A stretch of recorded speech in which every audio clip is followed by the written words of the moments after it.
Good morning विद्यार्थी मित्रों। मैं दीपक सर प्रेम विद्या मंदिर से कक्षा 11 में मनोविज्ञान जो है जिसमें हमारा पाठ नंबर 4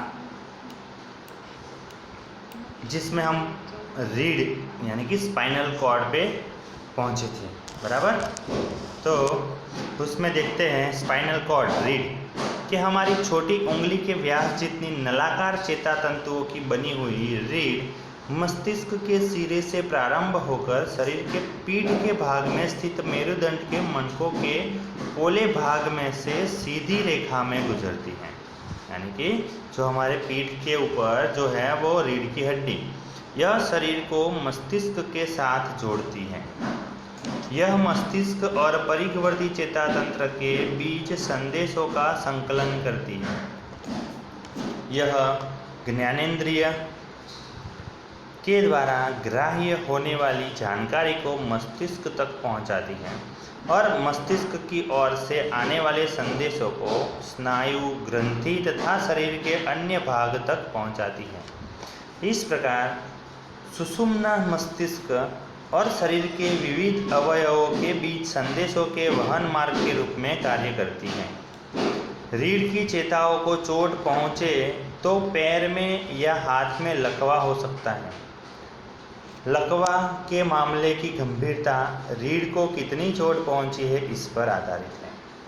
नंबर 2, परिवर्ती चेता तंत्र यानी कि पेरिफेरल नर्वस सिस्टम।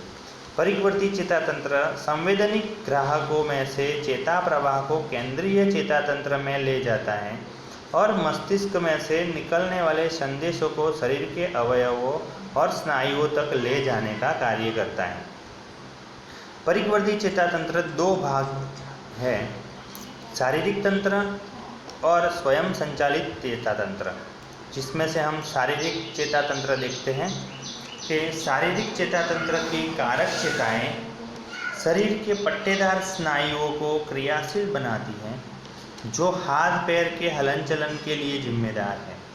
शारीरिक चेता तंत्र की संवैधानिक चेताएं आँख, नाक, कान तथा स्पर्श ग्रहण करने वाले जैसे शरीर के मुख्य अवयवों से निकलती है।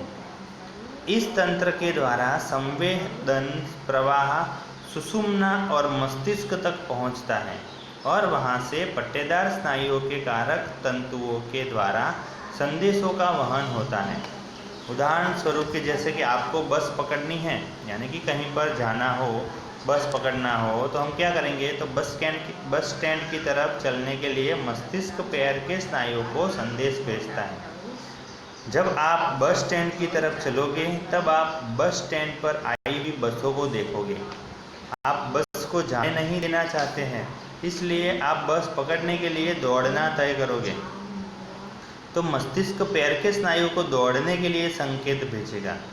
योग्य प्रतिक्रिया के लिए शारीरिक तंत्र के स्नान्विक हलन चलन संदेश मस्तिष्क के संदेश को प्रतिपुष्टि देंगे और योग्य प्रतिक्रिया होगी। क्रिया पूर्ण हो तब मस्तिष्क द्वारा पैर के स्नायुओं को संकेत भेजना चालू रहेगा। तो ये जो है वो संदेश भेजता रहता है और फिर शरीर उसके अनुसार कार्य करता है। फिर स्वयं संचालित चेता तंत्र यानी कि ऑटोनॉमिक नर्वस सिस्टम। स्वयं संचालित चेता तंत्र परिवर्ती चेता तंत्र का दूसरा महत्वपूर्ण भाग है। व्यक्ति निद्रा अवस्था में या मूर्छावस्था में हो तब भी यह कार्य करता है। इस तंत्र की कार्य प्रणाली पर व्यक्ति की अपनी मर्जी नहीं चलती, इसलिए इसे अनिच्छावर्ती तंत्र के रूप में जाना जाता है। स्वयं संचालित चेता तंत्र फेफड़ा, हृदय, पाचन क्रिया के अवयव, मूत्रपिंड तथा अंतःस्रावी ग्रंथियों जैसे महत्वपूर्ण आंतरिक अवयवों के साथ जुड़ा हुआ है। जो हमारा हृदय है वो भी स्वयं संचालित है। उसको हम बोले कि बंद हो जा तो बंद होता है, नहीं होता। वो बंद हो गया तो हम बंद हो जाएंगे। तो स्वयं संचालित चेता तंत्र 2 भाग है उसके लिए, अनुकंपी चेता तंत्र और परानुकंपी चेता तंत्र। अब है अनुकंपी चेता तंत्र। आपात स्थिति में किसी घटना का सामना करना हो तब अथवा मनोभार के प्रति किसी तत्कालीन प्रतिक्रिया पर अंकुश लगाना हो तब अनुकंपी चेता तंत्र उपयोगी होता है। अनुकंपी चेतातंत्र जो है वो हृदय, लाल ग्रंथि, जठर, रक्तवाहिनियों आदि के साथ संलग्न है। इस तंत्र की उत्तेजना की स्थिति में हृदय की गति बढ़ती है और शरीर के अवयवों को अधिक प्रमाण में रक्त मिलता है। अलग अलग कारक प्रतिक्रियाओं को नियंत्रित करने के लिए अंतःस्रावी ग्रंथि तंत्र उद्दीप्त होता है। ऐसे शारीरिक बदलाव शरीर को तत्कालीन शक्ति प्रदान करते हैं। इस प्रकार भय, पूर्ण या आपात की परिस्थिति में सामना करने में अनुकंपी तंत्र सहायक होता है। फिर है परानुकंपी चेतातंत्र। तो परानुकंपी चेतातंत्र की कार्यप्रणाली जो है वो अनुकंपी चेतातंत्र की कार्यप्रणाली की अपेक्षा विरुद्ध प्रकार की है।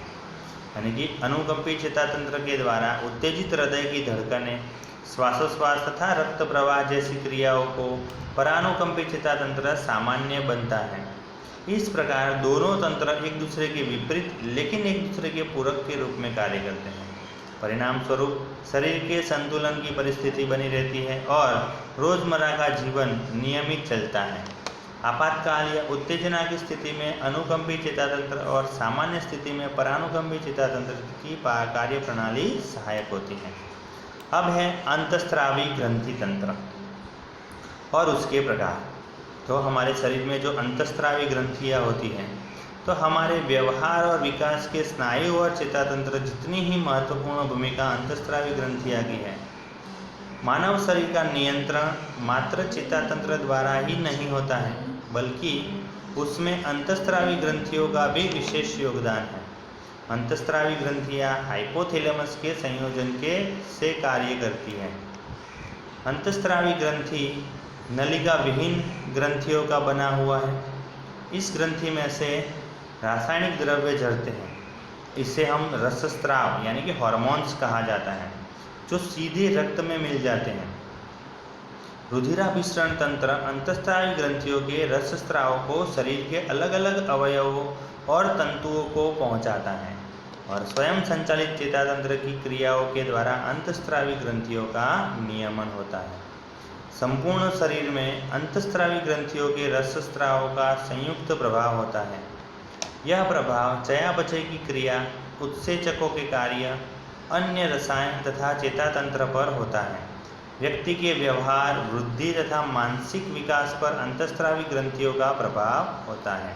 यहाँ पे कुछ अंतःस्रावी ग्रंथियों के स्वरूप, कार्य तथा उनके महत्व की जानकारी प्राप्त करेंगे। उसमें पहला है मस्तिष्क ग्रंथि। मस्तिष्क ग्रंथि मस्तिष्क के अंदर के भाग में स्थित है। इसका कद सेम के बीज जितना होता है। इस ग्रंथि का नियंत्रण हाइपोथैलेमस द्वारा होता है।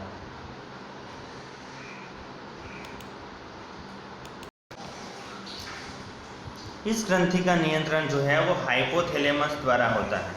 मस्तिष्क की ग्रंथि से होने वाले रक्त स्राव, जो स्राव है वो शरीर की अन्य ग्रंथियों को सक्रिय बनाते हैं। इसलिए इस ग्रंथि को सर्वोपरि ग्रंथि यानी कि मास्टर ग्लैंड कहते हैं। इसके बीच में दरार होने से ये दो भागों में विभाजित हो जाती है, अग्र मस्तिष्क ग्रंथि और पश्व मस्तिष्क ग्रंथि। ये दोनों ग्रंथियाँ स्वतंत्र रूप से कार्य करती हैं। अग्र मस्तिष्क ग्रंथि के रसस्राव चयापचय की क्रिया, वृद्धि, ऊंचाई, लैंगिक विकास, प्रजनन की क्रिया तथा चेतातंत्र को प्रभावित करते हैं। इस ग्रंथि में से मुख्यतः थायरोट्रोपिक, एड्रीनोकॉर्टिकोट्रोपिक, लैक्टोजेनिक, ल्यूटिनाइजिंग तथा अन्य हार्मोन्स झरते हैं। थायरोट्रोपिक स्राव कंठ ग्रंथि को उद्दीपन करने का कार्य करता है, यानी कि वो गले में होता है। एड्रीनोकॉर्टिकोट्रोपिक स्राव एड्रीनोकॉर्टेक्स ग्रंथि के स्राव को झरने के लिए उद्दीप्त करता है। लैक्टोजेनिक स्राव स्तन और दूध ग्रंथियों के स्राव को सहायता करता है। ल्यूटिनाइजिंग स्राव मुख्य रूप से पुरुष और स्त्री के मुख्य और गौण जातीय लक्षणों के विकास में महत्वपूर्ण भूमिका निभाता है, जो जातीय लक्षणों को पुख्तता तक टिकाए रखता है। वृद्धि स्राव शरीर की वृद्धि के लिए जिम्मेदार है और यह बाल्यावस्था से वयस्क अवस्था तक के विकास पर नियंत्रण रखता है। पश्व मस्तिष्क ग्रंथि में से मुख्यतः ऑक्सीटोसिन, वैसोप्रेसिन एंड एंटीड्यूरेटिक नामक स्राव झरते हैं। ऑक्सीटोसिन स्राव गर्भाशय के स्नायुओं को तथा स्तन की ग्रंथियों की उद्दीप्त करता है। वैसोप्रेसिन स्राव रक्त के दबाव को बढ़ाता है। पिट्यूटरिन स्राव के प्रभाव के रक्त का दबाव और यूरिन का प्रमाण बढ़ता है। गर्भावस्था के अंतिम समय में मंद संकुचनों के परिणाम स्वरूप प्रसव में विलंब हो तब इस स्राव का इंजेक्शन दिया जाता है। एंटीड्यूरेटिक स्राव यूरिन की स्थिति और प्रमाण का नियंत्रण करता है। अगर ये रस स्राव उत्पन्न न हो तो यूरिन का प्रमाण 10 गुना बढ़ जाता है। फिर है दूसरा कंठ ग्रंथि यानी कि गले की ग्रंथि। कंठ ग्रंथि गले के नीचे के भाग में आगे की तरफ स्थित है। इसका आकार तितली जैसा होता है। कंठ ग्रंथि में से थायरोक्सिन नामक स्राव झरता है जो शरीर की चयापचय की क्रिया का नियमन करता है। थायरोक्सिन का स्राव अधिक प्रमाण में हो तो हाइपरथायरॉइडिज्म नामक स्थिति निर्मित होती है।